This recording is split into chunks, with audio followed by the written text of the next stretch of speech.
ஆமா தர்மாகிரமா பண்ணுங்கம்மா. காசுலாம் இல்லப்பா. அட கொஞ்சமா ஏதாவது கொடுங்க, பசிக்குது எனக்கு. ஏப்பா காசு இல்ல. கொஞ்சம் கரெக்டாக காட்டுங்க, ரொம்ப பசிக்குது எனக்கு.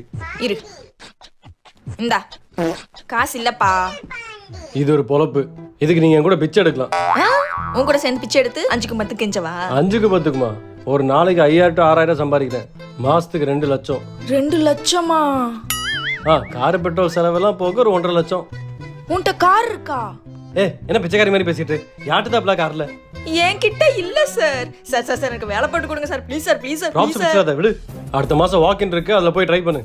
வாக்கின்ல எல்லாம் செலக்ட் ஆக மாட்டேன் சார். சிபாரிசு பண்ணிக்க சார், ப்ளீஸ் சார். சிபாரி சமையல்லே பிடிக்காத வார்த்தை. சரி பார்க்க பாவமா இருக்க, எந்திரி. சரி இரு, ஃபர்ஸ்ட் உனக்கு போஸ்ட் சொல்லி தரேன். இந்த இப்படி நெளி. இப்ப வாய் அப்படியே ஏன்னு கோணிக்க. இப்ப ஐயா அப்படி கெஞ்சு. ஐயா. பெர்ஃபெக்ட், பிச்சைக்காரி மாதிரியே இருக்கு. ஆனா நான் 60,000 மேல 1 ரூபா கூட தர மாட்டேன். சார்